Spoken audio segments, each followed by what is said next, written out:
Hello everyone, আজকে আলোচনা করব একটা কোম্পানি করার সবচেয়ে বড় সুবিধাটা কি, কেন মানুষ কোম্পানি করে।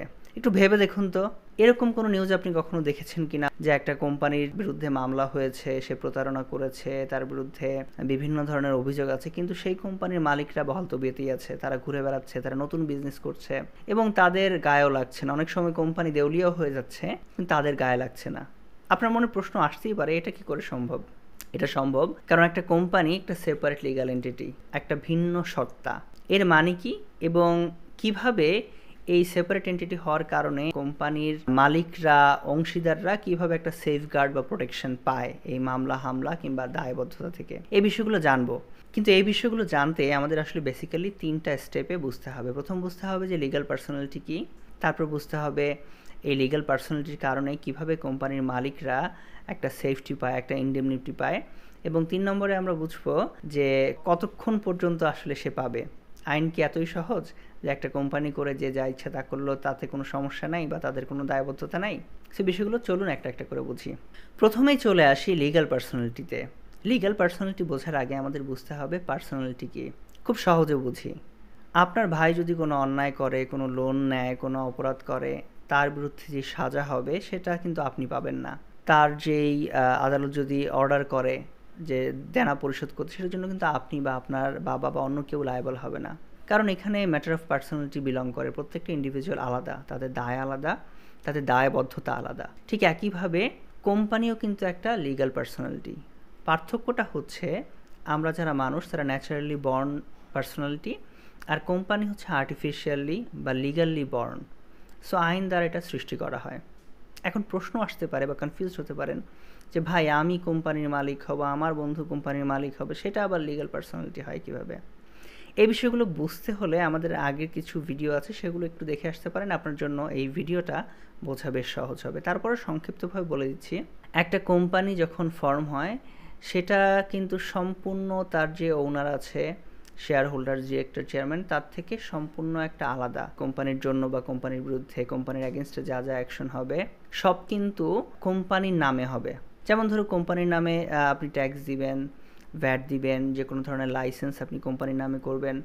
ঠিক একইভাবে যদি কোম্পানি লোন করে ব্যাংকের কাছ থেকে, ব্যাংক কিন্তু কোম্পানিকে দায়ী করবে, ইন্ডিভিজুয়ালি কোনো শেয়ার হোল্ডারকে কিন্তু দায়ী করবে না। অর্থাৎ কোম্পানির মালিক যারা, তাদের গায়ের উপর কিছু আসবে না। কোম্পানি যদি ডিফল্টার হয়, কোম্পানি ধরুন একটা কোম্পানি একটা কন্ট্রাক্ট করলো 10 কোটি টাকার, কিন্তু কোম্পানি সেই কন্ট্রাক্টটা ফুলফিল করতে পারলো না, এখন কোর্ট আদেশ দিল যে কোম্পানিকে 5 কোটি টাকা ফেরত দিতে হবে।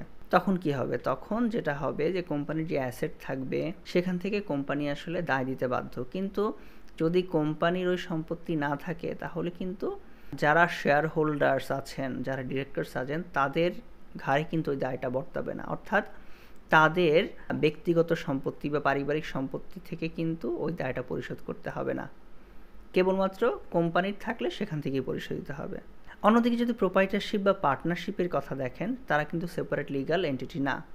তো তখন কি হয়, যখন এরকম কোনো দায় ক্রিয়েট হয়, তখন কিন্তু সেটা তাদের বিজনেস তো যায়ই, সঙ্গে তাদের ব্যক্তিগত প্রপার্টি এবং ভবিষ্যৎ প্রপার্টি।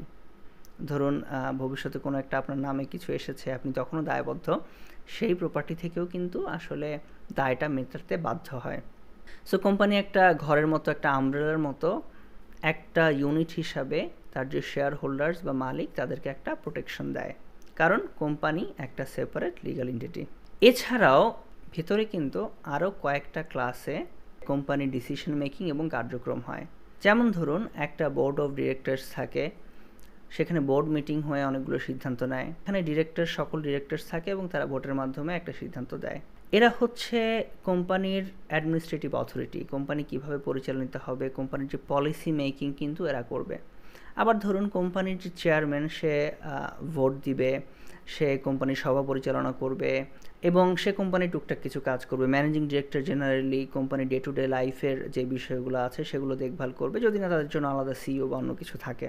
সো বেসিক্যালি এই অ্যাডমিনিস্ট্রেটিভ পোস্টগুলো কোম্পানির পলিসি মেকিং, কোম্পানি কীভাবে ফাংশন করবে, এগুলো কিন্তু নির্ধারণ করবে। অন্যদিকে কোম্পানির আরেকটা আপনি ধাপ ধরতে পারেন যে কোম্পানির এমপ্লয়িরা, কোম্পানির এমপ্লয়ীদের এই বোর্ড অফ ডিরেক্টরস অথবা চেয়ারম্যান বা ম্যানেজিং ডিরেক্টরের নির্দেশে কিন্তু তারা কিছু কাজ করবে, কোম্পানির যে রুলস রেগুলেশন বা প্রসিডিউর বলা আছে সেই অনুযায়ী এমপ্লয়িরা কাজ করবে। এবং এই যে অ্যাডমিনিস্ট্রেটিভ বডি এবং যে এমপ্লয়ি, এরা সবাই কিন্তু আইন মেনে যথাযথভাবে কাজ করবে। তারা যদি আইন মেনে যথাযথভাবে কাজ করে, তাহলে কোম্পানির তরফ থেকে যদি কোনো ধরনের সিদ্ধান্তে কোনো লস হয়, আনইনটেনশনালি কোনো ভুল হয়, সেটার জন্য কিন্তু ব্যক্তিগতভাবে কেউ দায়ী হবে না। ফর এক্সাম্পল, ধরুন একটা কনস্ট্রাকশন কোম্পানি সকল আইন মেনে একটা বিল্ডিং করলো, সেখানে এমপ্লয়ীদের দায়িত্ব ছিল ম্যাটেরিয়ালসগুলো পরীক্ষা করা, তারা আইনে যেভাবে বলা আছে স্ট্যান্ডার্ড ফর্মুলা যা আছে তা সব জায়গায় অ্যাপ্লাই করলো, কিন্তু সেটা কোনো প্রাকৃতিক দুর্যোগের কারণে সেটা ভেঙে পড়লো, এখানে দায়বদ্ধ কে হবে? এখানে বোর্ড অফ ডিরেক্টর যদি সঠিকভাবে সিদ্ধান্ত নেয়, সঠিক আইন মেনে এমপ্লয়ার যদি সঠিকভাবে কাজ করে, এখানে কিন্তু আসলে কোনো একজন ইন্ডিভিজুয়াল দায়বদ্ধ হবে না, এটা দায়টা হবে কোম্পানির। কিন্তু কোম্পানি যখন দেখাবে যে আমরা সব কিছু ঠিকভাবে করেছি, আমাদের এমপ্লয়িরা, বোর্ড অফ ডিরেক্টরসরা, ম্যানেজিং ডিরেক্টর সবাই ঠিকমতো কাজ করেছে, এই দায়টা কিন্তু তাদের ঘাড়ে আসবে না। কিন্তু যদি এখানে কোনো একজন এমপ্লয়ি ঠিকমতো না কাজ করে, কোম্পানির যে পলিসি আছে পলিসি অনুযায়ী সার্ভিস না দেয়, তখন সেই এমপ্লয়ি দায়বদ্ধ হবে। যদি কোনো ডিরেক্টর তার কাজটা না করে, তখন কিন্তু সেই ডিরেক্টর দায়বদ্ধ হবে। তার মানে হচ্ছে, এই জায়গাটা বোঝাটা বেশ ইম্পর্ট্যান্ট, তার মানে হচ্ছে একটা কোম্পানির মালিক কিন্তু সরাসরি কোম্পানির কোনো লায়াবিলিটি নিচ্ছে না। ধরুন একটা প্রাইভেট লিমিটেড কোম্পানিতে 50 জন 50 কোটি টাকা এখানে ইনভেস্ট করেছে, তো সকলের পোর্শন তাহলে কিন্তু সমান। এইখানে যদি কোনো এমপ্লয়ি ভুল করে, সেটার দায় কোম্পানির যে অ্যাসেট সেখান থেকে যাবে। ধরুন কোনো একটা এমপ্লয়ি ভুল করেছে, কোম্পানি চাইলে তার বেতনটা কেটে ওইখান থেকে এটা ফিক্স করতে পারে বা কম্পেনসেশন দিতে পারে। একই রকমভাবে যদি ম্যানেজিং ডিরেক্টরের ভুল হয়, সেটা নিয়ে কথা হতে পারে এবং তিনি ব্যক্তিগতভাবে দায়বদ্ধ হতে পারেন। কিন্তু এই যে বাকি যেই 49 জন, তারা কিন্তু দায়বদ্ধ হবে না, অথবা কোম্পানির ঘাট থেকেও কিন্তু সবসময় আসলে এই দায়বদ্ধতা মিট আপ করা হবে না।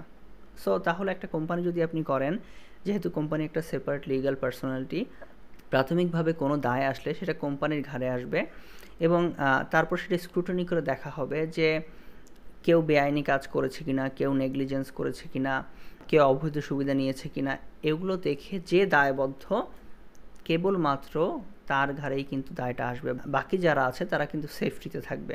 আবার আরও একটা বিষয় কিন্তু এখানে মনে রাখতে হবে, যেটা আমি অলরেডি বলেছি, আবার একটু স্পষ্ট করে বলি, যদি সৎ নিয়তে সৎ উদ্দেশ্যে আইন মেনে কোনো কিছু করে এবং তারপরও কোনো দুর্ঘটনা ঘটে বা কোনো লস হয়, সেক্ষেত্রে কিন্তু আপনার কোম্পানি ডিরেক্টররা, ম্যানেজিং ডিরেক্টররা, এমমনকি এমপ্লয়িরাও ইনডেমনিটি পাবে বা দায় মুক্তি পাবে। কেমন ধরুন একটা ম্যানেজার ভালো বুঝে অনেস্টলি সে চেষ্টা করলো, কোনো একটা মার্কেটিং ক্যাম্পেইন করলো, বিশাল একটা টাকা খরচ করলো, সে ভাবলো যে সেখানে বিশাল একটা প্রফিট আসবে, কিন্তু সেটা আসলো না। এখন অ্যাপিয়ারেন্টলি এটা দেখা যাচ্ছে যে সে সব কিছু ঠিকভাবেই নিয়েছে, সঠিক একটা অ্যানালিটিক্স ইউজ করেছে, সঠিক একটা মার্কেটিংয়ের এজেন্সি ঠিক করেছে, কিন্তু তারপর এটা কাজ করলো না। সো বিজনেসে এটা হতেই পারে, সেক্ষেত্রে কিন্তু ওই ম্যানেজিং ডিরেক্টরকে দায়বদ্ধ করা যাবে না, এটা কোম্পানির লায়াবিলিটি এবং কোম্পানির ঘাড়েই থাকবে। সেখানে কিন্তু সে এই দায় মুক্তি পেল বা ইন্ডেমনিটি পেল। তার মানে হচ্ছে একটা কোম্পানি ফর্ম করলে তার যে শেয়ার হোল্ডার তারা নিশ্চিন্ত থাকতে পারছে এবং সিস্টেমেটিক ওয়েতে যখন কোনো সিদ্ধান্ত নেওয়া হবে, তখন managing director, chairman, board of directors এরা ঠিকমতো আপনার সিদ্ধান্ত নিতে পারছে নির্ভয়ে। আবার যখন এমপ্লয়িরা কাজ করবে, তারাও একটা সঠিক প্রসিডিউর অনুসারে ফলো করলে তারাও কিন্তু সেফগার্ড পাচ্ছে। এখন প্রশ্ন আসে যে কতক্ষণ বা কোন পর্যন্ত আসলে এই সেফগার্ডটা তারা পাবে? সেফগার্ডটা তারা পাবে যতক্ষণ পর্যন্ত তারা সরকারের নিয়ম মানছে, আইন মানছে, সৎ নিয়তে করছে। কিন্তু যদি এমন হয় কোনো একজন ম্যানেজিং ডিরেক্টর বা চেয়ারম্যান বা ডিরেক্টর তার কোনো আত্মীয় স্বজনকে কাজ পাইয়ে দেওয়ার লোভে কোম্পানির একটা বিশাল বাজেটের একটা পারচেজ তার কাছ থেকে করলো, সেখান থেকে কমিশন খেলো, তখন কিন্তু সেই জায়গায় দায়মুক্তি পাবে না, সে ব্যক্তিগতভাবে কিন্তু এই জায়গাটায় লায়াবল হলো। কেউ যদি নিজের লাভ দেখতে চায় যে আমি এইটা করলে আমি এই পোস্ট পজিশনে বেশিক্ষণ থাকতে পারবো, সেক্ষেত্রে কিন্তু সে দায়ী হবে। আবার বোর্ড অফ ডিরেক্টরে ধরেন 10 জন থাকলো, কিন্তু যেই শেয়ার হোল্ডার্স তারা 50 জনই, 10 জন চিন্তা করলো আমাদের লাভ হয় আমরা বোর্ড মিটিং করে এমন কিছু সিদ্ধান্ত নিয়ে যাই, কিন্তু সেটা কিন্তু তারা আসলে করতে পারবে না। এটা আলটিমেটলি আদালতের চ্যালেঞ্জ হবে এবং তারা যদি তাদের এই সিদ্ধান্তের কারণে তারা নিজেরা বেনিফিটেড হওয়ার কারণে যদি কোনো সিদ্ধান্ত নেয়, এবং সেটা যদি প্রমাণ করা যায়, সেটা যদি বোঝা যায় খুব সহজভাবেই, তখন কিন্তু তাদের সেখানে দায়বদ্ধ করা হবে এবং যে লসটা অকার হয়েছে বা যে ক্ষতিটা হয়েছে সেই দায় কিন্তু তখন তাদের নিতে হবে। এখানে আসলে ইন্টেনশনটা খুব ইম্পর্ট্যান্ট। ইন্টেনশন এবং কাজের প্রসিডিওর কিন্তু খুব ইম্পর্ট্যান্ট। সো কোম্পানির এইসব জায়গায় কোনো ধরনের চালাকি করা যাবে না। আনইউজুয়াল অ্যাক্টিভিটি করার আগে, কোনো ড্রাস্টিকলি ডিফারেন্ট স্টেপ নেওয়ার আগে চিন্তা ভাবনা করতে হবে, সবার সম্মতি নিতে হবে, তাহলে কিন্তু এইটা সেফগার্ড করা যাবে।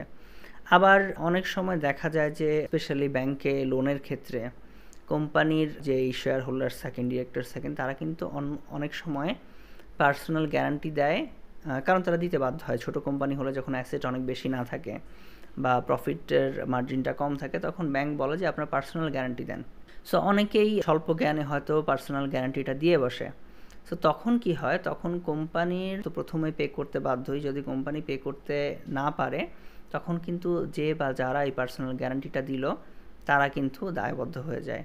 এখন প্রথমে যেটা বলছিলাম যে অনেকে যেটা করে যে তাদের কোম্পানি ডিস্ট্রয় হয়ে যায় কিংবা কোম্পানির দু একজন লায়াবল হয়, বাকিরা কিন্তু কোম্পানির যারা আছে তারা কিন্তু বহাল তবিয়তেই থাকে এবং তারা একটা সেফটি বা প্রোটেকশন পায়। এখন যদি সৎ নিয়তে সৎভাবে কাজ করা যায়, তাহলে কিন্তু আসলে কোম্পানির কোনো লায়াবিলিটি কোনো ব্যক্তির উপর কিন্তু বর্তায় না, বরঞ্চ সে কিন্তু সকল দিক থেকে লিগালি একটা সেফটি সিকিউরিটির মধ্যে থাকে। তার পার্সোনাল লাইফে বা পার্সোনাল যে প্রপার্টি, সেখানে আসলে এটা এফেক্ট করে না।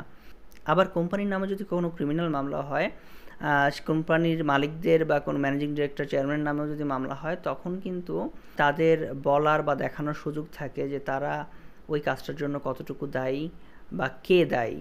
সো সেক্ষেত্রে আসলে এটা তাদের এখান থেকেও আসলে তারা একটা সেফগার্ড পায় এবং ইজিলি তারা এই বিষয়টা ডিরেক্ট ক্রিমিনাল লায়াবিলিটি তারা অনেক সময় অ্যাভয়েড করতে পারে।